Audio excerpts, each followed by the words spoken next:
नमस्कार मित्रांनो, ठरलं तर मग या मालिकेच्या येणाऱ्या पुढील भागामध्ये आपल्याला बघायला मिळणार आहे की आता अर्जुनच्या हाती मोठा पुरावा लागलेला असतो. अर्जुन आता साहिलला म्हणतो की आतापर्यंत आपल्याला एवढं माहिती आहे की विलासने मेसेज केला होता की त्याला मधुबाऊंपासून जीवाला धोका आहे. पण तो मेसेज आहे विलासच्या मृत्यूनंतर आलेला आहे, म्हणजेच तो कोणीतरी दुसऱ्यानेच केला होता.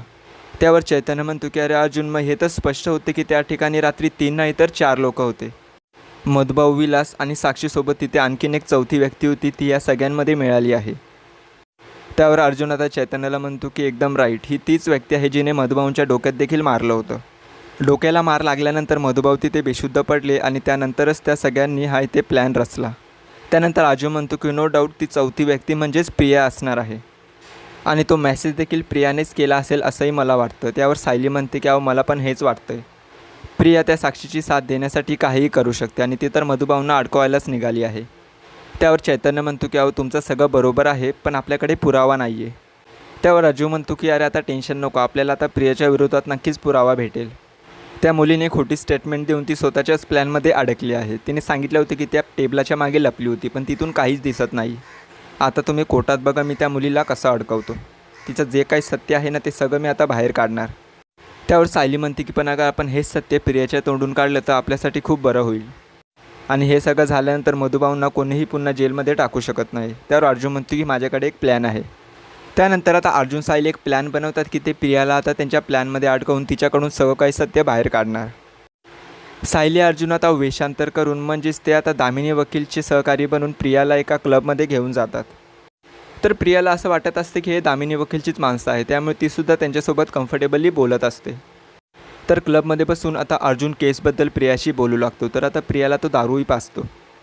त्यावर आता सायली अर्जुनला म्हणते की अहो हे चुकीचं आहे, तिला दारू पाजणं मला काही योग्य वाटत नाही. त्यावर अर्जुन म्हणतो की मी तर दारू मागवली आहे, जर तिने पिली तर आपण समजून घ्यायचं ती अगोदरपासूनच ड्रिंक करते आणि जर का प्रियाने दारूला नकार दिला तर आपण असं काहीही करणार नाही. पण मात्र दारू येतच प्रिया आता दारू प्यायला लागते. त्यावर आता अर्जुन सायलीला म्हणतो की बघितलं, ही अगोदरपासूनच ड्रिंक करते. त्यानंतर दारूच्या नशेत आता प्रियाला काहीच समजत नसतं आणि ती आता बडबडायला लागते. तर आता दुसऱ्या टेबलवर बसून चैतन्यने कॅमेरा ऑन केलेला असतो आणि तो आता प्रियाची संपूर्ण रेकॉर्डिंग करत असतो. तर आता अर्जुन प्रियाला मधुभाऊंच्या केसबद्दल प्रश्न विचारू लागतो. तर मात्र प्रियाला आता काहीच आठवत नसतं आणि ती नुसती दारूच्या नशेत बडबड करत असते. पण अर्जुनही खूप हुशार असतो, तो प्रियाला मॅन्युप्युलेट करून तिच्याकडून सगळी उत्तरं काढून घेतो. अर्जुन आता तिला प्रश्न विचारतो की त्या मधुभाऊंनीच खून केला आहे तर तुम्ही त्यांना वाचवत का नाही, कारण तुम्ही तर लहानपणापासून त्यांच्या आश्रमात राहत आहे, तुम्हाला त्यांची दया येत नाही का. त्यावर प्रिया आता हसतच म्हणते की तो म्हातारा तर उगाच अडकला आहे केसमध्ये, खरा खून तर त्या साक्षीने केला आहे, पण मलाही पैसे मिळाले आहेत म्हणूनच मी आता त्यांच्या विरोधात साक्ष दिली आहे. त्यावर अर्जुन म्हणतो की पण या सगळ्यात एक निष्पाप व्यक्तीचा जीव गेला आहे. त्यावर प्रिया म्हणते की निष्पाप, ज्या व्यक्तीचा मर्डर झाला आहे ना तो सुद्धा एक गुंडच होता आणि तो महिपतचा माणूस होता. मधुभाऊंकडून तो आश्रमाचे पेपर हिसकावायला आला होता. तर आता सायली अर्जुनला प्रियाचं हे बोलणं ऐकून धक्काच बसतो. तर मित्रांनो, प्रियाने दारूच्या नशेत सगळं काही सत्य अर्जुन सायलीसमोर बोललं आहे. तर चैतन्याने हे सगळं काही रेकॉर्ड केलं आहे.